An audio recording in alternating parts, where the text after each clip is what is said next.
Assalamualaikum. My name is Bلال and I'm the founder and CEO of Quran Academy.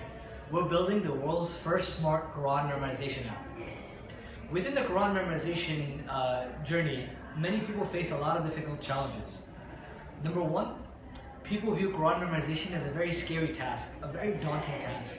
People want to memorize longer portions of the Quran like Surah Yasin, Mulk, Kahf, etc. But a lot of people don't end up doing it. They look at the text and they see that these surahs are multiple pages long and they get really overwhelmed and scared. Secondly, no matter how many times people review what they memorize, they always make mistakes. Currently, the way people track their mistakes in the Quran is they take a pencil and they highlight in the Mus'haf where they're messing up. So all you see is pencil marks everywhere. Now those pencil marks don't give you any data. Is this a new mistake that I made? Is this a repeat mistake? If it is a repeat mistake, how many times did I make it in the past? The third problem I've seen is that when people approach Quran memorization, they use poor memorization strategies to memorize Quran. And because of that, they progress very slowly, they end up losing motivation, and then they end up quitting. So at Quran Academy, we built a solution to solve these problems.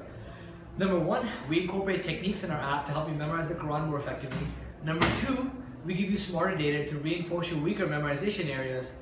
And lastly, we incorporate a social element where you can collaborate and memorize with peers so that peers can constantly motivate each other, especially when motivation levels are down.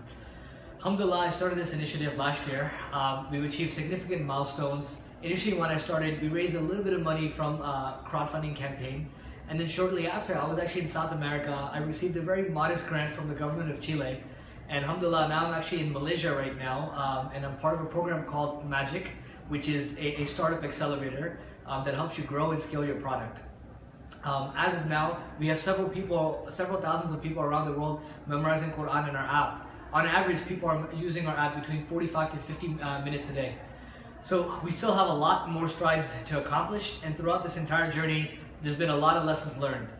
So first lesson learned is that we really need to have focused on one specific market. In the entire Quran memorization market, you have many different segments. You have those people that are more common Muslims that want to memorize some portions of the Quran, and you have more serious memorizers. And each person has very different needs. So the key we learned is to really focus on one segment, really nail it down, and target them really well, and then focus on the common segment, focus on the masses as well. So that's something that we learned. Number two, another thing we learned is that throughout sort of the entrepreneurship journey, there's going to be a lot of ups and downs. So the key is really to have a team with you in your good times and in your bad times to really hold you up. Also, it's very important that when you do hire a team, everybody offers a very diverse skill set, from a product manager to a business and sales individual to a marketing guy to an individual that can manage the engineers. Everybody needs to be offering a diverse skill set. Ideally, what you'd also want to do is you need to have a very proper business model initially from the beginning, whether that's an in-app purchase, whether that's a subscription model, whether that's an advertising model in place. You need to have your business model down immediately, number one. Number two, what you also need to do is you need to start generating revenues as quickly as possible. And the reason behind that is because your costs as you progress on this journey are going to increase. Ideally, if you can offset some of the costs through some revenues and feed that right into product development, that's very, very, very key. Also, it's very important to get product market fit, meaning you build the right product for the right people. What essentially happens with a lot of entrepreneurs, essentially they end up building a product and they're very afraid to ship it out. There's a saying that I heard by Reid Hoffman, who's the founder of LinkedIn. If you've waited, if you're not embarrassed by your product, you waited too long to ship it out. So the reality is you need to build a very minimal viable product, launch with a few features, get user feedback, because you can't just rely on your intuition on what works and what doesn't work. And as you get their feedback, you need to constantly iterate and improve the product.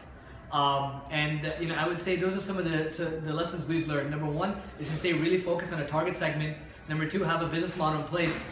Number three, have a diverse team that can really help you, achieve your goals and carry you in your good times and your bad times. And to really sort of to get product market fit. Lastly, most importantly, you need to have passion. Everybody in your teams needs to be passionate about the mission and vision of your company. And those are people who you should probably hire. So with these lessons learned, these are very valuable, invaluable lessons for us. And alhamdulillah, I hope to carry these lessons in the years to come. Thank you so much for selecting Quran Academy for the Prince Abdul Aziz Award. We're extremely delighted and humble to have been selected. Assalamu alaikum.